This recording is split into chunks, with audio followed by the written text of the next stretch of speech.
Hello, everyone. This is Tom Fox. I'm the Compliance Evangelist, and I'd like to welcome you to This Week in FCPA. First, a word from our sponsor, Affiliated Monitors. Founded in 2004, Affiliated Monitors provides professional, independent integrity monitoring and ethics and compliance assessments nationally and internationally and across almost all industries. With its knowledge of effective ethics and compliance programs and cultures, Affiliated Monitor is respected for its work as the corporate monitor on matters ranging from multinational corporations to small and mid-sized companies and even individuals. Having served in over 750 monitorships, no one has more experience as an independent monitor than the team at Affiliated Monitors. For more information on how an independent monitor can help improve your company's ethics and compliance program, visit our sponsor, Affiliated Monitors, at www.affiliatedmonitors.com. Here are some of the things that Tom and I will speak about this week. What can we learn from FIFA's ongoing corruption scandals? We take a closer look at FCPA-related securities litigation. What is the new DOJ evaluation of corporate compliance program? How much does steak and lobster dinner really cost you? What does it take to be a great board of director? How should you evaluate ESG factors? The SEC says 7 years was not enough time to evaluate a whistleblower information. We have another DPA gone south in the United Kingdom, and Matt Kelly, the coolest guy in compliance, takes a look at thoughts running through his head while watching a safety video on his airplane flight. This Week in FCPA is a production of the Compliance Podcast Network and now a proud member of C-Suite Radio. Hello, everyone. This is Tom Fox, the voice of compliance, together with Mr. Monitors, Jay Rosen, back for another episode of This Week in FCPA, episode 163 for the week ending July 19th, 2019, the new Antitrust Compliance Guidance Edition. Jay, we had a major announcement from the Department of Justice this week and several other stories, so you just want to jump right into it? Let's go for it, man. All right. So, Jay, our first story comes from one of our favorite contributors on a variety of blog sites. It's Vera Sharapanova, and she is a compliance practitioner in the EU and writes some really interesting stuff. And this most recent penning by Vera is entitled "What Organizations Can Learn from FIFA's Bribery and Corruption Scandals," and it appears in Navex Global's Ethics and Compliance Matters. And she says there are 3 steps that every organization should face for a bribery scandal. That's self-report, cooperate with the authorities, and acknowledge the mistakes that you have made. And unfortunately, in looking at FIFA, you have to kind of do the reverse of that because they didn't do any of those things. So, but I thought her points were very well taken, and I think I sensed a little frustration from the real lack of oversight by agencies like the Department of Justice and the SEC over FIFA. And in fact, she went so far as to say a researcher at the University of Colorado said that FIFA falls into the nether world of governance. So in addition to purloined and other favorite phrases, I may have to incorporate that into a repertoire of the nether world of governance. So next up, we have something that comes to us. Second week in a row, we're picking up something from Kevin LaCroix and his always excellent D&O diary. And this week, you took a closer look at FCPA-related security suits. And if you're a follower of FCPA like we are, you can pretty much bet that anytime a company has made an announcement that it is under investigation or deserving some money, there can be pretty surely derivative suits to follow behind it. And Kevin takes a look at the 3 places where people or companies have to face a potential suit. And the first one is that plaintiffs tend to try fraud claims around a company's statements about its compliance with the law or its ethical guidelines. The second place where plaintiffs try to sue is asserting FCPA follow-on claims that they also tend to rely on the company's statements about the effectiveness of their internal controls. And number 3, plaintiffs may seek to allege misrepresentations based on the defendant's company's failure to disclose FCPA-related risks. He takes a look at Cemex, which was a building construction company, multinational, and takes a look at how the suit fared on those three things. And then he also took a look at saying that the odds of these suits actually panning out are pretty low. But when you get to a company like Petrobras, they settled their derivative suits for over $3 billion. So a couple of points that he closes with is that as suits against Cemex and Petrobras demonstrate, many of these lawsuits involved companies based outside of the U.S. And the other thing worth pointing out is that FCPA-related lawsuits in these cases are yet another example of the kind of event-driven litigation that has come to become a significant part in securities filing. So it's a great piece that he wrote, and we link to it in the show notes. Next up, Tom, why don't you dive into the new antitrust policies and let us know what Mike Volkov thinks about them. So, Jay, a major announcement by the Antitrust Division in the Department of Justice late last week, inaugurating for the first time a compliance program defense, or if not a defense, certainly something that the department would take into consideration. Previously, the leniency program, which has been around for, I think, 27 years, held that the first bad actor who came in and fessed up, admitted everything and cooperated, we get a free pass. That was great if you were the first, but it really didn't help you if you weren't. So here, I think this is really good news for companies and those practice in this area, which includes our good colleague, Mr. Volkov, and he's taken a kind of a deep dive into this. And he looks at, in a two-part series, he says that the Antitrust Division has embraced the four prongs of corporate citizenship in the Justice Department's Manual of Federal Prosecutions of Business Organizations, including compliance programs, self-reporting, cooperation, and then, of course, remedial actions. And then he went on to also talk about some of the key developments that he thought were raised.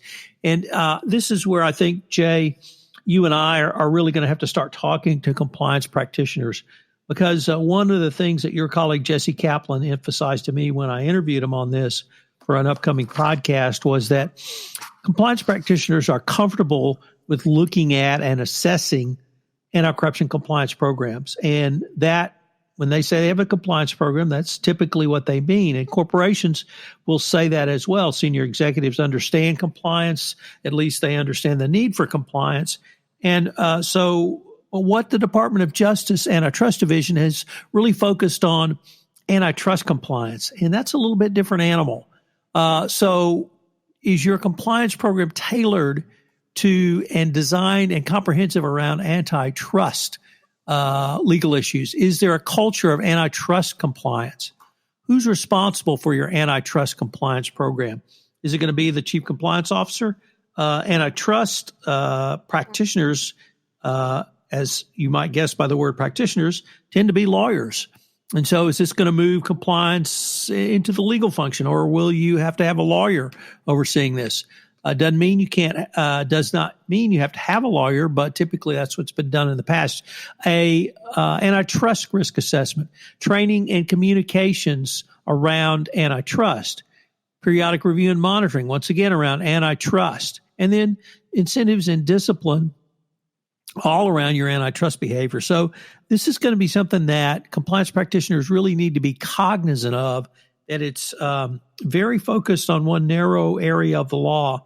And you may have to learn a whole new area of the law. I have some general familiarity with it, but I'm certainly no expert in this. But really interesting, Jay. And now we've had a triumvirate of information from three different governmental sources on best practice compliance programs. Of course, the evaluation of corporate compliance programs, 2019 guidance issued by the Department of Justice for criminal section. We had the OFAC compliance program framework, and now we have the Antitrust Division's evaluation of corporate compliance programs and criminal antitrust investigations. So it's going to be interesting to see. Clearly, the DOJ is putting a much more emphasis on compliance, cooperation, self-disclosure. I think that it would be a very logical step to say oversight and monitoring, proactive monitoring, all of the things that we've been talking about as part of a best practices compliance program for quite some time. Indeed. So next up, we have something from another one of our weekly contributors, Jonathan Rush's Dipping Through the Geometries. And this one's an amusing story, kind of. It made me smile. It's called The Lobster Quadrille, European edition. And in the world of crustaceans, lobsters are neither the fastest nor the most powerful in terms of claw strength. But in the human world, recent events suggest that lobsters sometimes have the power to influence national governments. Let me give you a couple examples. On July 9th, the Jerusalem Post reported that after a recent lunch between Brazilian President Jair Bolsonaro and Israeli Ambassador Yossi Shelley, the Israeli embassy in Brazil released the photo of the two men at lunch, but used a black X over the plates to conceal the fact that the two men had been eating non-kosher lobster. The failed attempt at concealment made headlines both in Brazil and Israel. And the other day, the New York Times reported that the French government minister François de Rugy was forced to resign after the reports in 2017 and 18 that while serving as president of the National Assembly, had hosted a number of lavish dinners at taxpayers' expense. Those dinners reportedly featured lobster tails. So we can see what's really now being referred to as Lobstergate.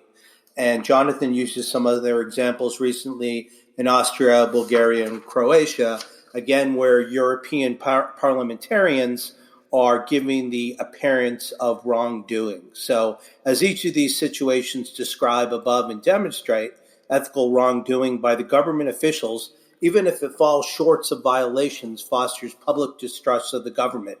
Unlike the lobsters in Alice in Wonderland's Lobster Quadrille, who risked only being thrown out to sea, national leaders who fail to hold the government's officials accountable for significant ethical misconduct may inadvertently be undermining the political ability of their countries.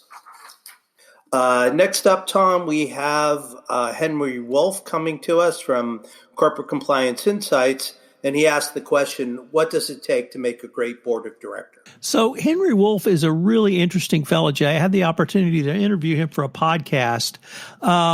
First of all, a fellow Southerner, so we have to acknowledge that.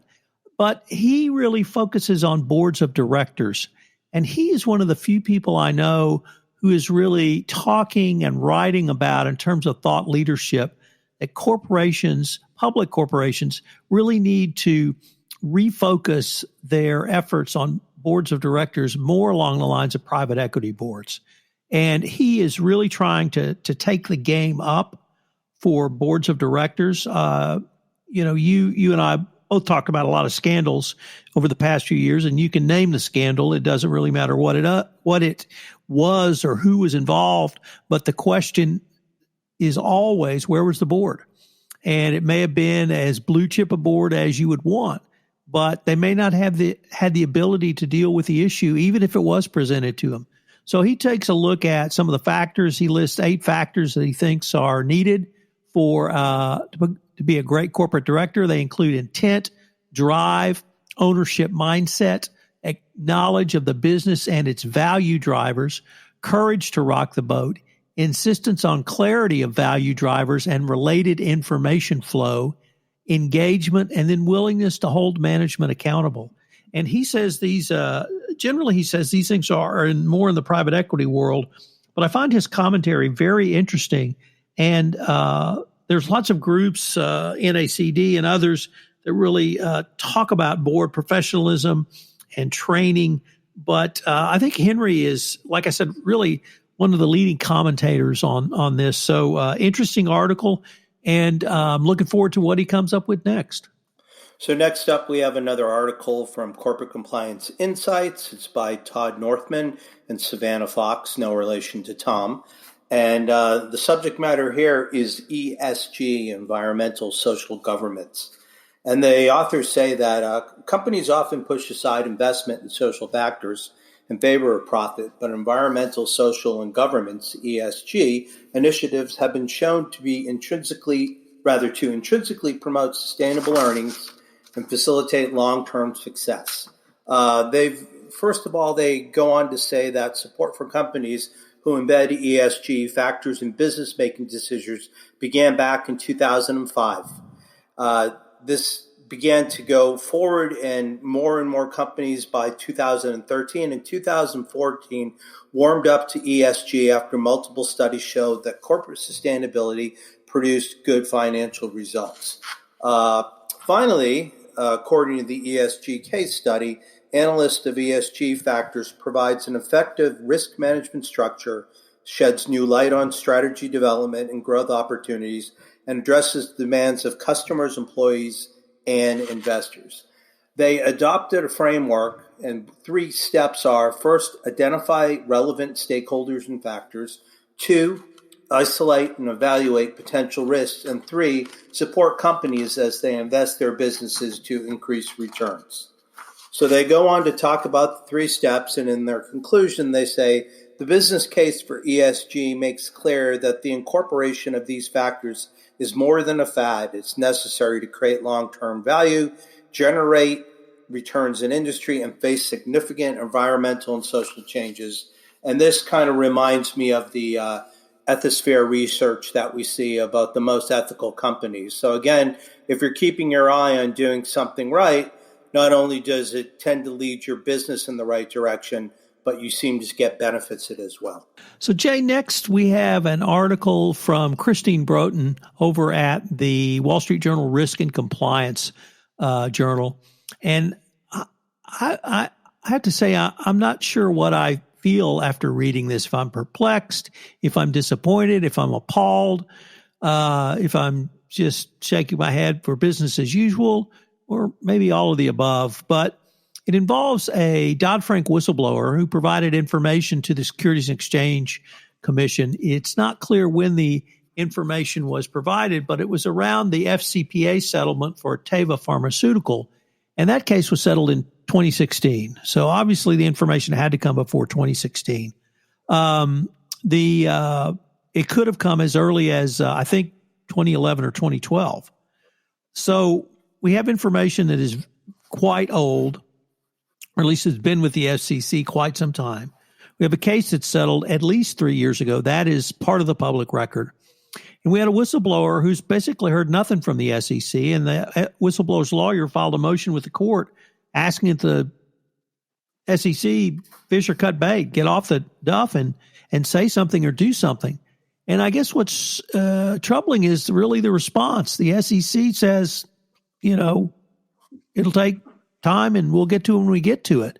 It said there are 6 claimants who filed for awards in this case, and the SEC is processing that information and a voluminous amount of other information, and it has no idea when it'll get to it. It says basically, hey, this is a hard gig, and we really don't know when we're going to get around to it. And certainly the whistleblower program has been a great success at the Securities and Exchange Commission. But if this whistleblower has been waiting 5 years, and 3 years after the resolution, that really, I think, that sort of delay is not going to help the SEC going forward. And the fact that this case settled over 3 years ago, that would really seem to me to call out or even scream out for a resolution, one way or the other, whether it's difficult or not. It would seem like that one is high up in the queue to get done. I can't remember the company, but I thought this week I read something that the SEC again was bringing suit against a company, and it took them 3 years after the company have settled. Do you know what I'm talking about, Tom? Did you read that this week? Yeah, that's the Volkswagen suit that the SEC brought, basically a fraud case against Volkswagen for its floating of bonds and raising capital, when part of that was based on the fraudulent emissions testing scandal. And the suit was brought literally within the days before the 5-year statute of limitations had run. So I think, as difficult as that may sound or seem, if you're within the statute, you're timely. But Volkswagen's argument was, we settled this 3 years ago. This is not new facts. This is part of the public record. we admitted to these facts, and if those admissions are going to form the bases of a claim, that was available 3 years ago. And why are you waiting till literally the last second to file this? So I don't know if the Trump administration has whacked the appropriations, or we saw that under the Bush administration with Christopher Cox, and perhaps that's Jay Clayton's underhanded ploy to gut the SEC.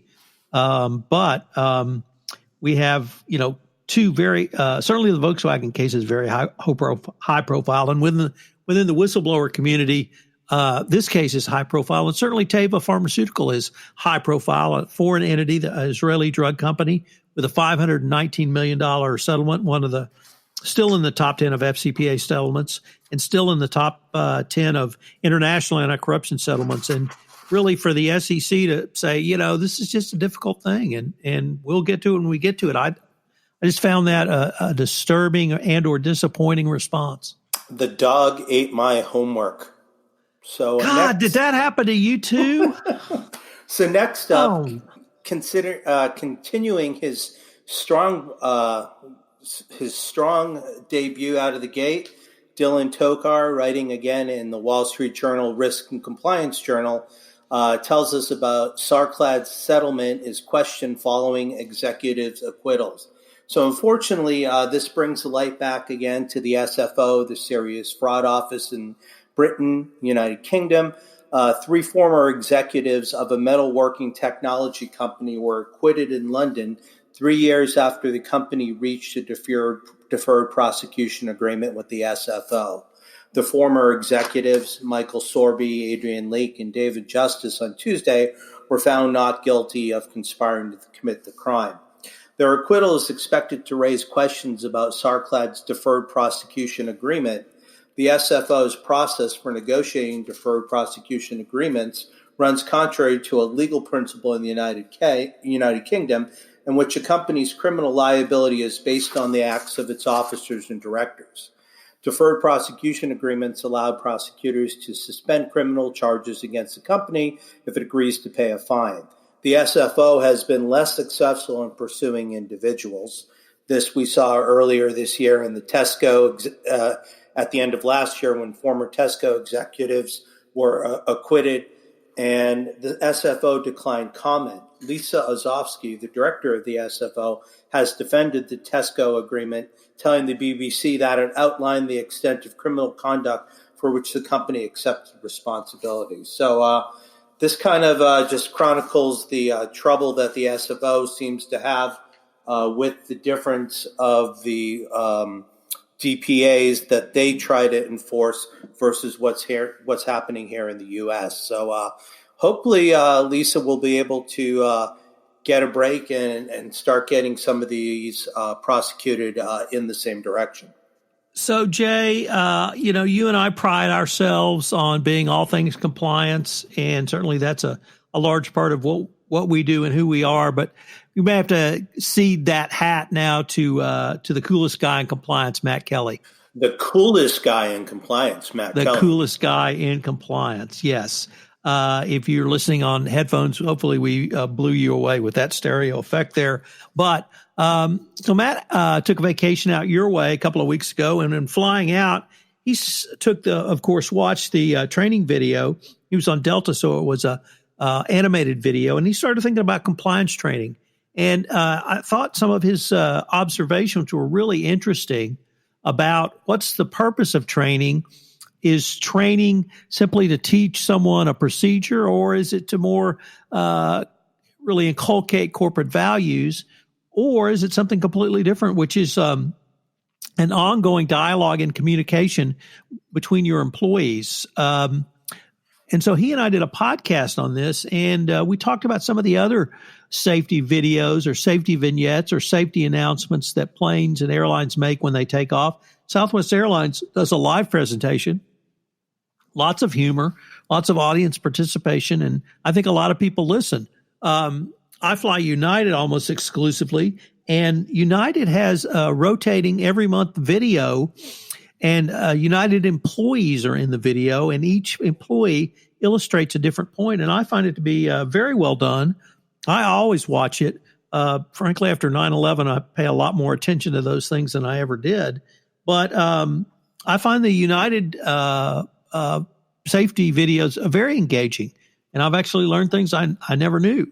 So it's a very fresh take on some training issues, and kudos to Matt for looking at something that we all see literally every time we fly, and coming up with some fresh angles, and more importantly, some significant questions for a compliance practitioner to consider around their own training program. So in the show notes, we link both to Matt's blog and then to the Compliance in the Weeds episode that Tom just spoke about. We've got 3 events that we wanted to share with you upcoming.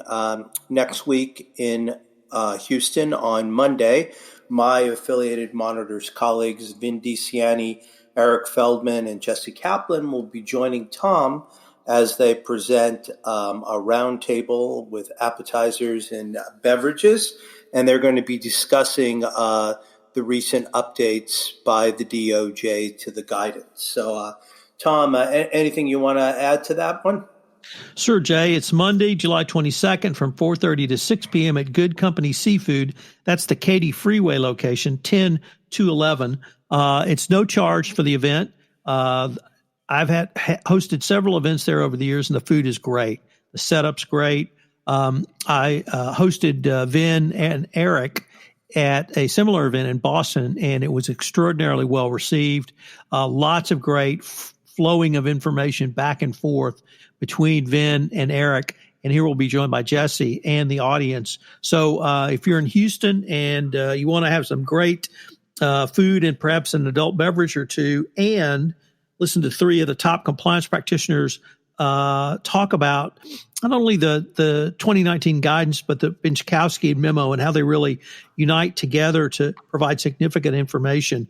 This would be the event for you, and I hope you can join us. Once again, it's at no cost. You can RSVP by emailing Jay simply, or you can email me and I can get it to Jay.